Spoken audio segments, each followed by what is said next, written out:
I came in, there were concerns because I was so young, but I guess they heard me play and asked me to be in the band. And within a couple of years, I was doing the first record. And I was in 11th grade at the time.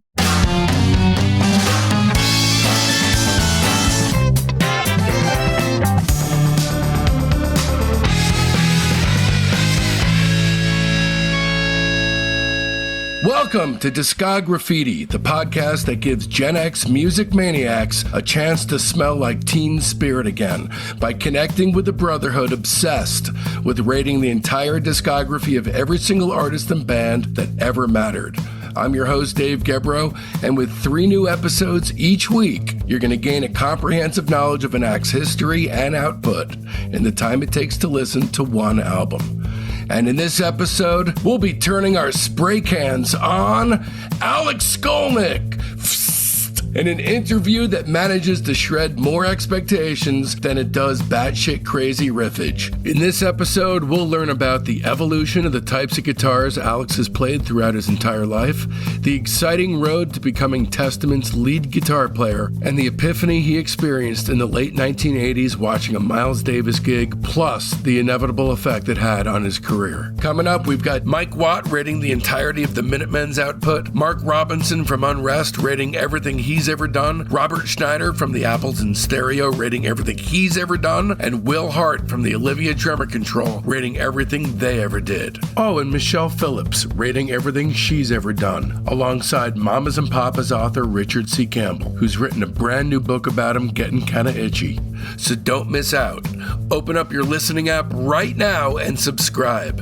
And for premium membership benefits that'll make you ask yourself, how's it even humanly conceivable that this is all the work of one man and one man alone? Just visit patreon.com/discograffiti. We've got 100 episodes available exclusively on Patreon, and that number, as well as the Discograffiti Inner Circle, is growing exponentially by the day. That's patreon.com/discograffiti. And away we go then. As lead guitarist and songwriter for Testament, tonight's guest was at the forefront of the second wave of thrash metal in the late 80s.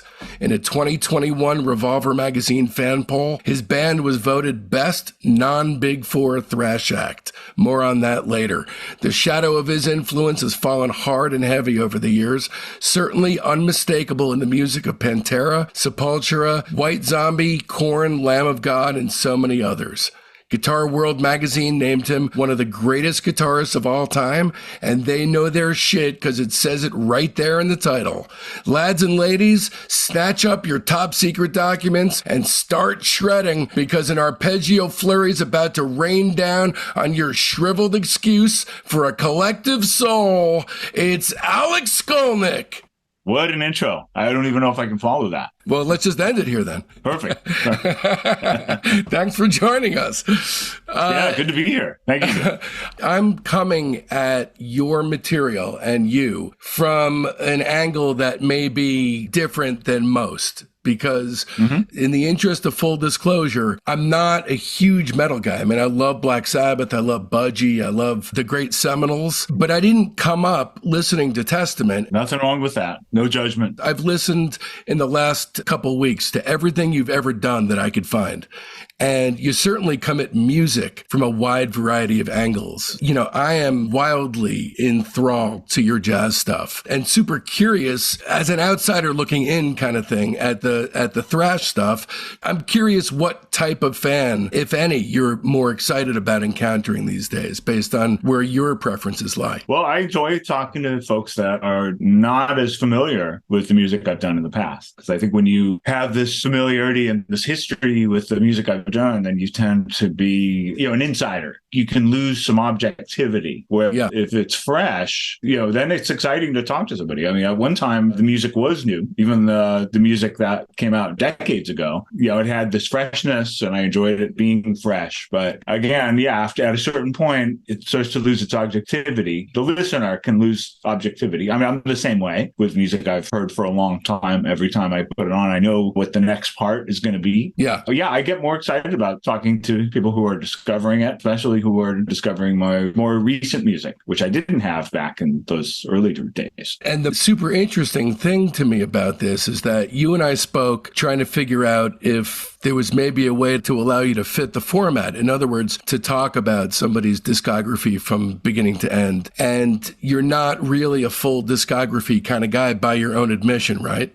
True. Yeah, which is interesting because I guess that makes me a bit of an outlier. I've never had a full discography of any one band. I've always, had a few albums. I had a few Kiss albums. I had this is an exception, but Van Halen 1.0, I had every record. Okay, good. I was terrified to hear you say that you prefer Hagar.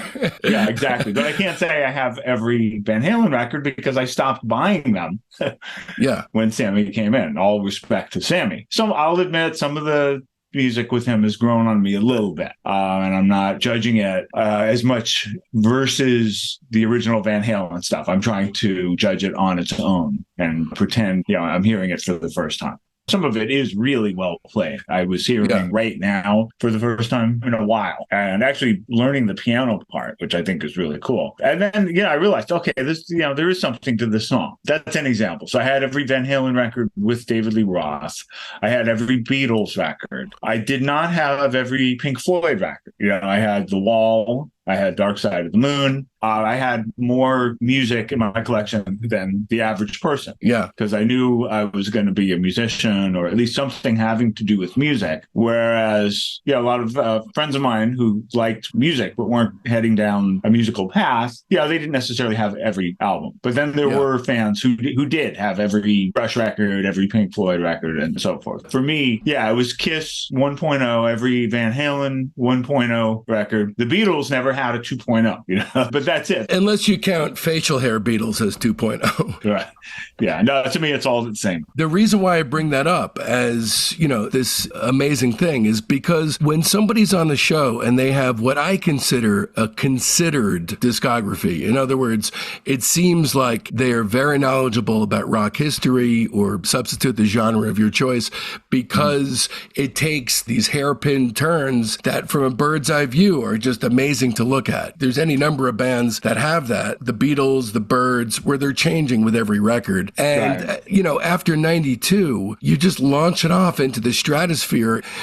The typical Discograffiti fan is not necessarily a thrash metal enthusiast, but I'll tell you one thing, after this show, they will be, because your type of discography is exactly in line with the kinds of musicians that this entire listener base gravitates towards.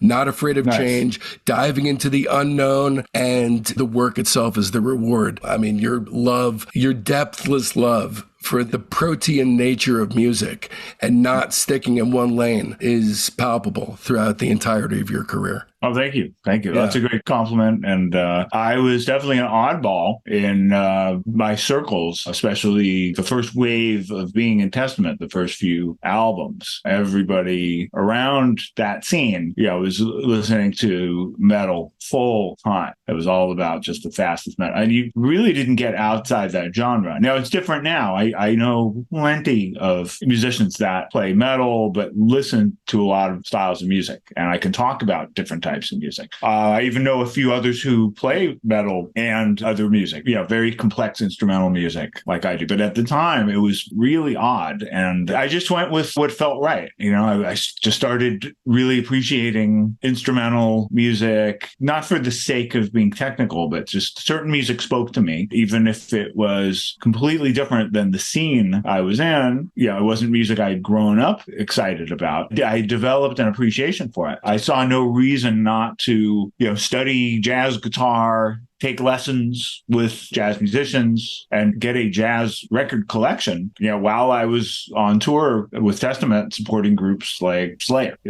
So again, I was a real oddball. Is it really that weird? Because here's the thing, the thrash metal genre, I mean, you guys are practicing all kinds of tricky time signatures that is certainly not a 180 from jazz. So is it really as big of a leap as it seems from the outside looking in? No, it shouldn't be. I mean, I think at the time, the way music is sold and the way it's presented, and it's very categorized, especially back then, so late 80s, early 90s.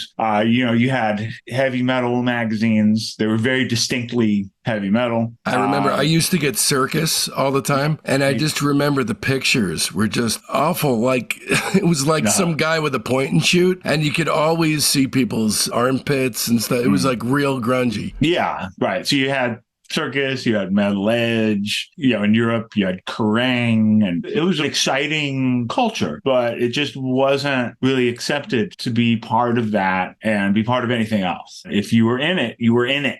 You're in it all the way. So that's why in the early 90s, as you mentioned, I took this very different turn. And I actually sort of disappeared for a while.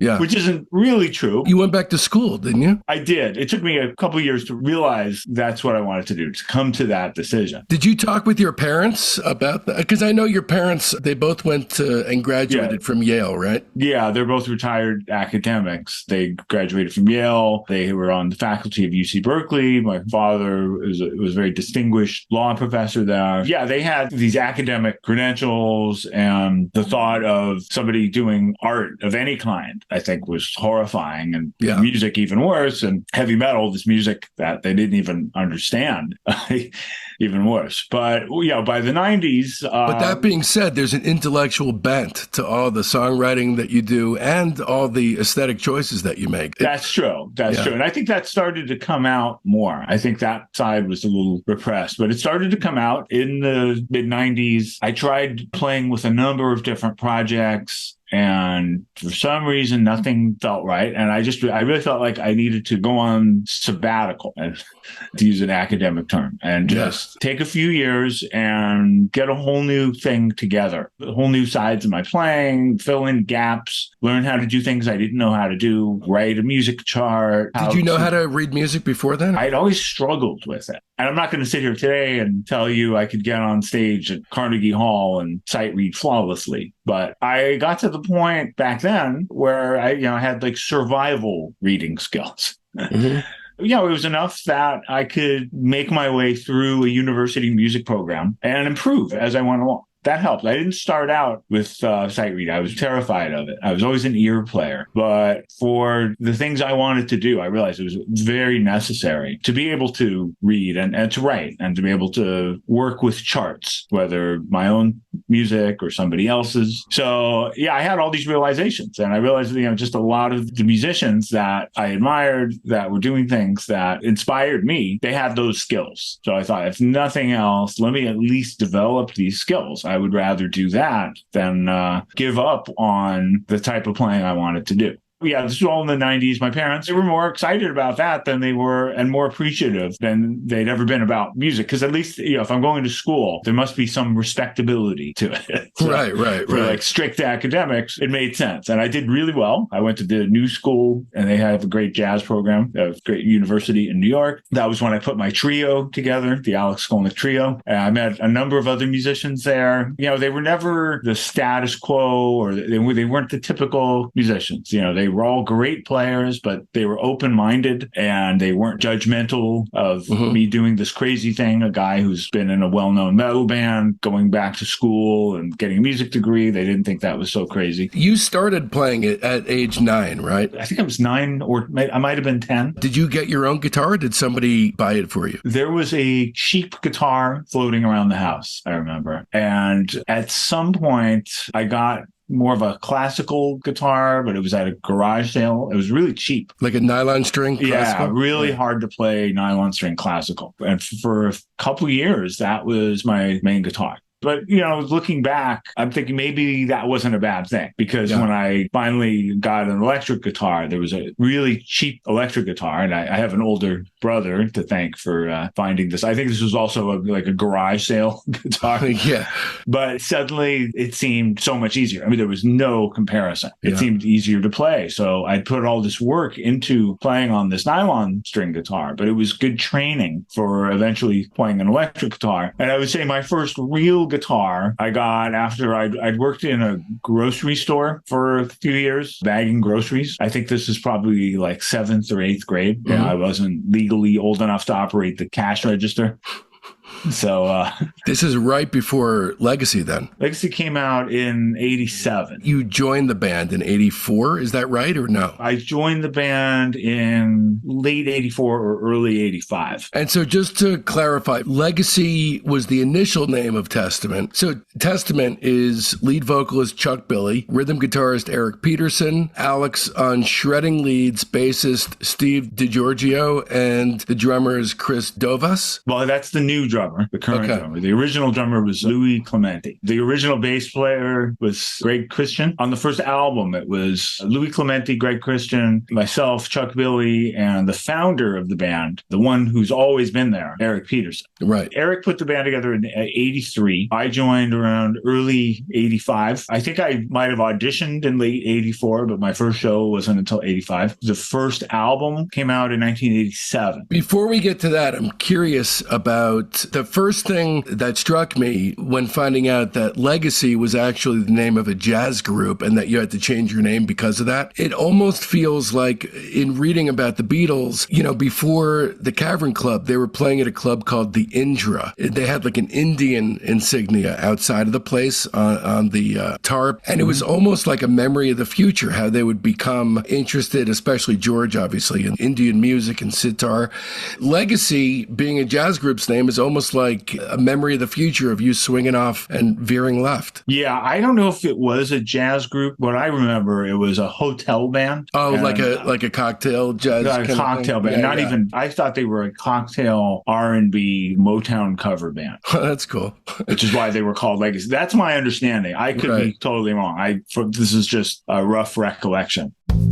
Hi, I'm Dave Gebrow. I threw my career as a licensed hearing instrument specialist in the trash, sold my house, and moved to the East Coast with my wife and 4-year-old son in order to focus on making the ultimate podcast for music obsessives thrive. Now I need your help. Although Discograffiti is rated in the top 2% of all podcasts globally, the economics of this thing are tricky. My monthly income at the moment totals a whopping $760. Becoming a member of Discograffiti's Patreon gives you access to over 100 more episodes, and moving forward, you'll get up to 3 shows a week. There's the main show every Friday, Wednesday's brand new series, The Top 10, and Monday's wildcard episode, which could be anything from interview bonus material, our buried treasure show, Rock Cousteau, our slag off show, Queasy Listening, and exclusive limited series like The Private Press with Paul Major. And if you've got no financial worries to speak of, keep in mind that some of the higher Patreon tiers allow you to actually advertise on the show, choose the bands we cover, or even some of the guests we get. For the price of a cup of coffee a week, you can ensure my family's fed, build a music library that'll be the envy of your block, and connect to a thriving community of music maniacs all at the same time. Don't risk feeling badly about yourself by not giving. Patreon.com/Discograffiti. Once again, that's patreon.com/Discograffiti. And now back to our expertly crafted program.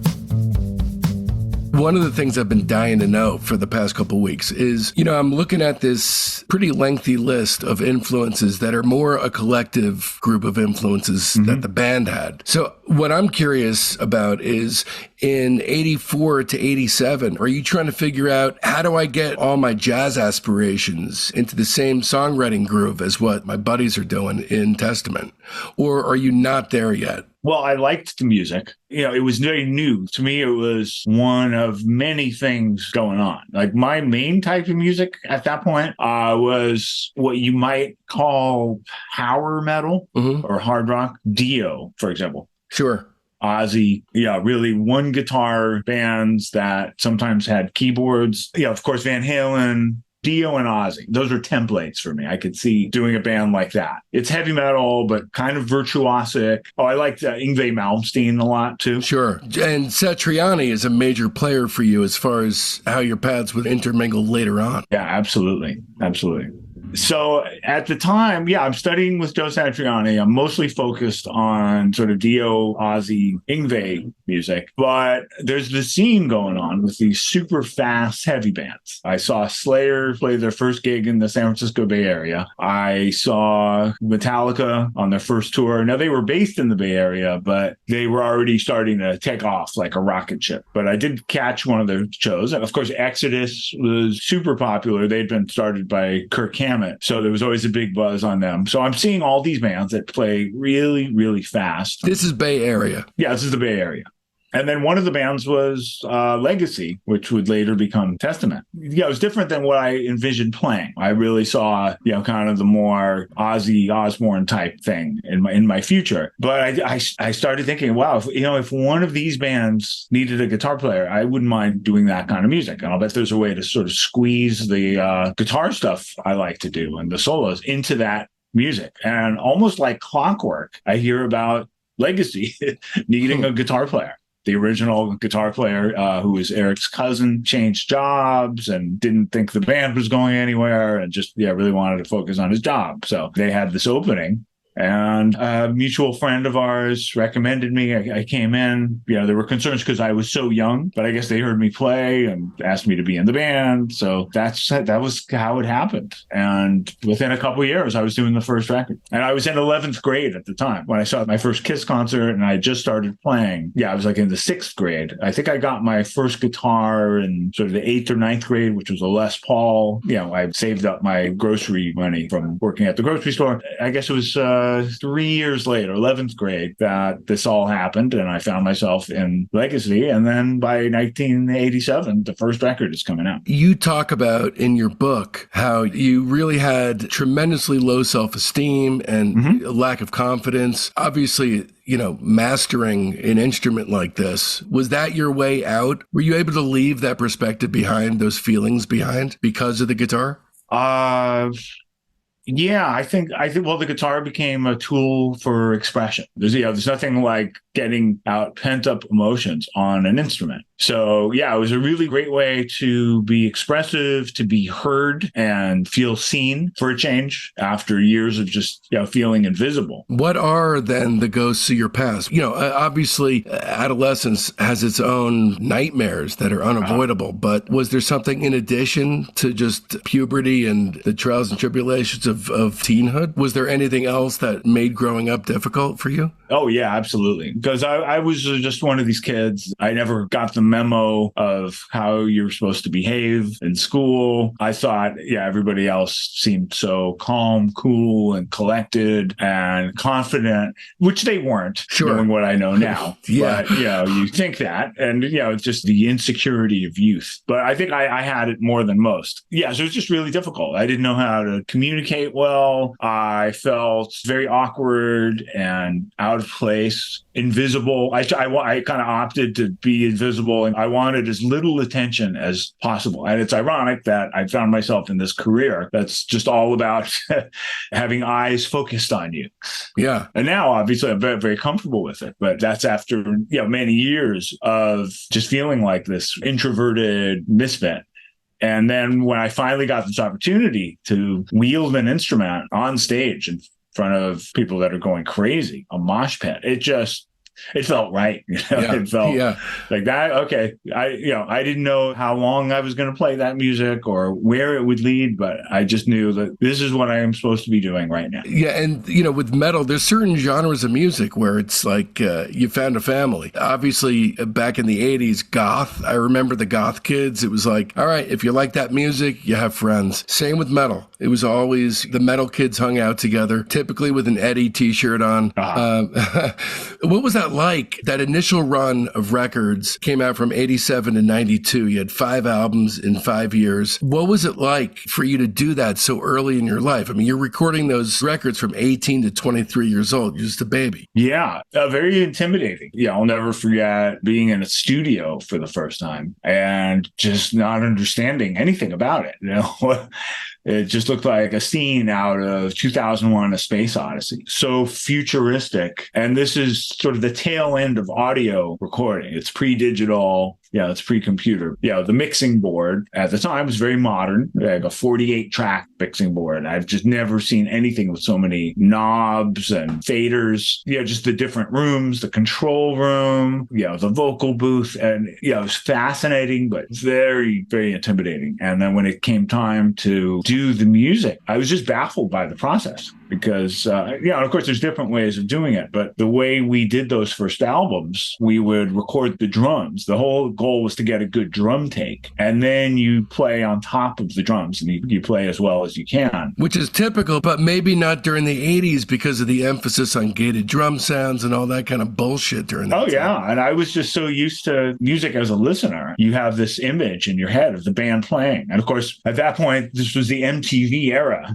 So, often the first time you hear a song is a video on MTV and you see the band playing and it just creates this illusion. Like that's what's happening. The band is playing, they're playing that music, but for the most part, that's not what's happening. Right.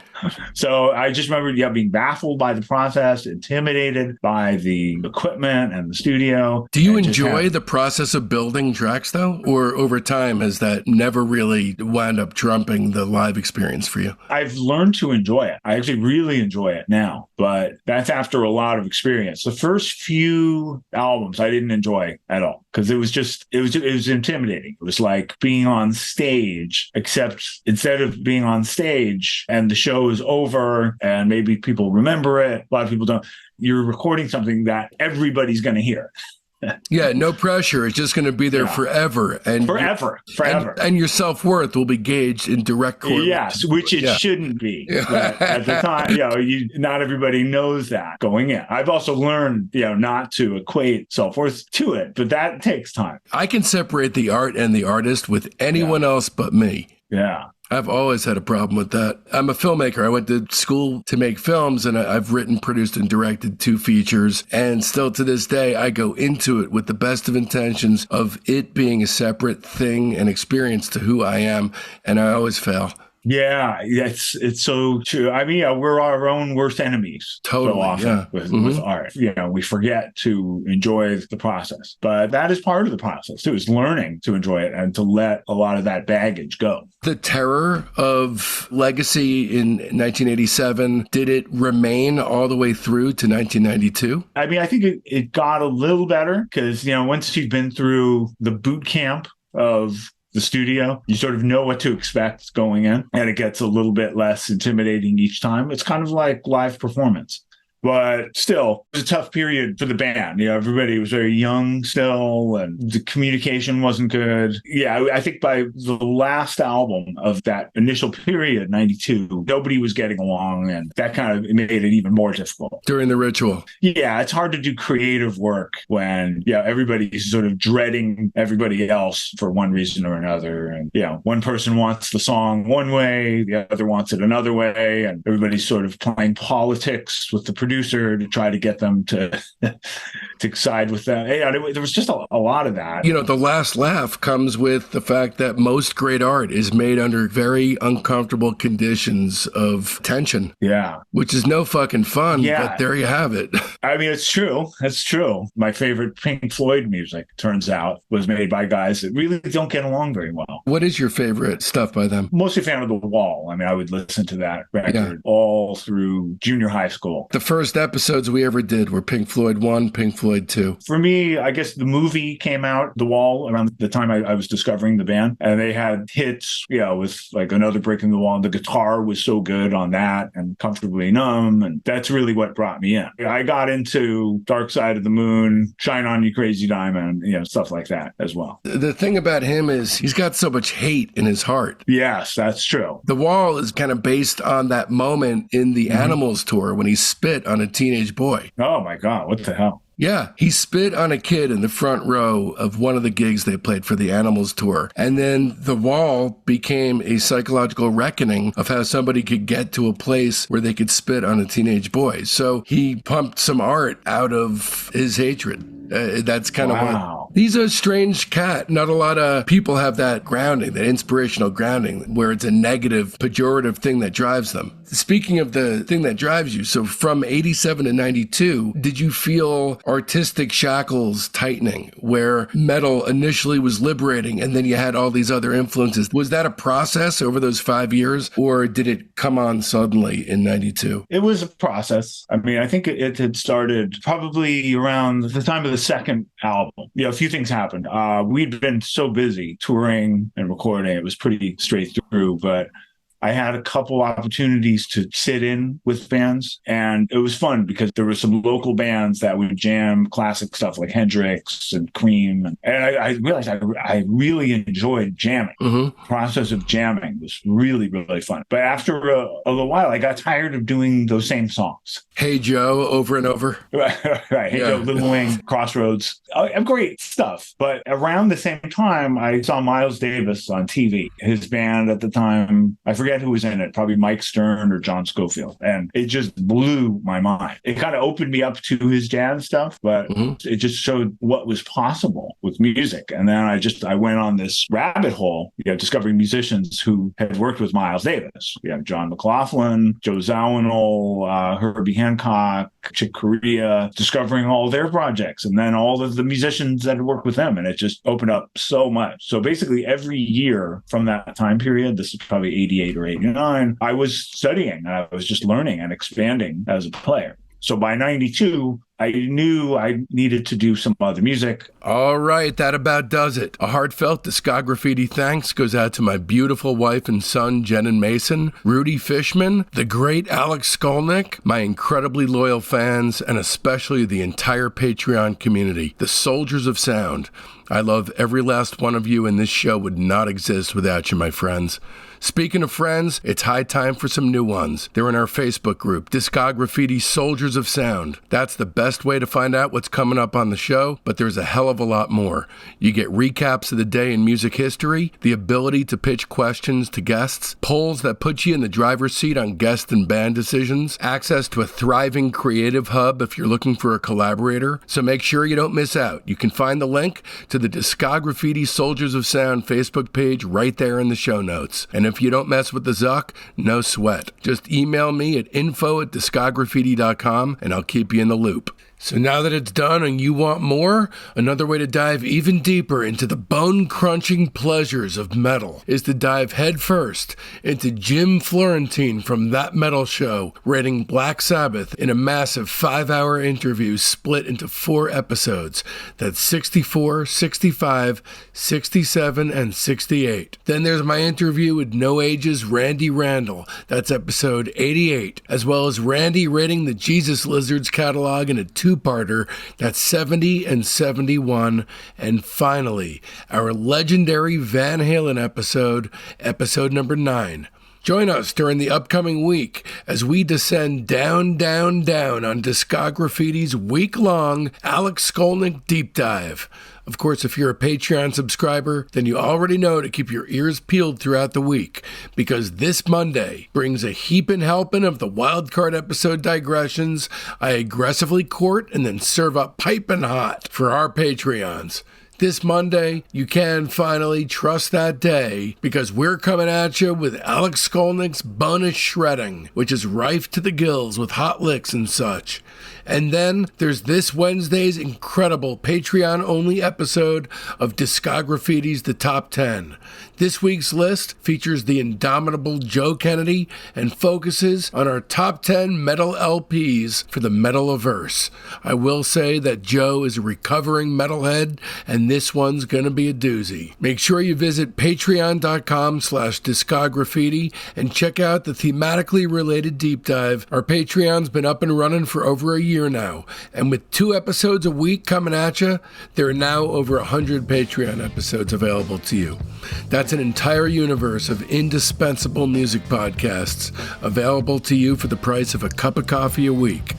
And of course, be sure to mark your calendars, because next Friday, December 1st, we're kicking in the winter with an ice-cold punch in the face with part 2 of our exclusive interview with Testament's lead guitarist Alex Skolnick. And let's be clear, part 2's the better part.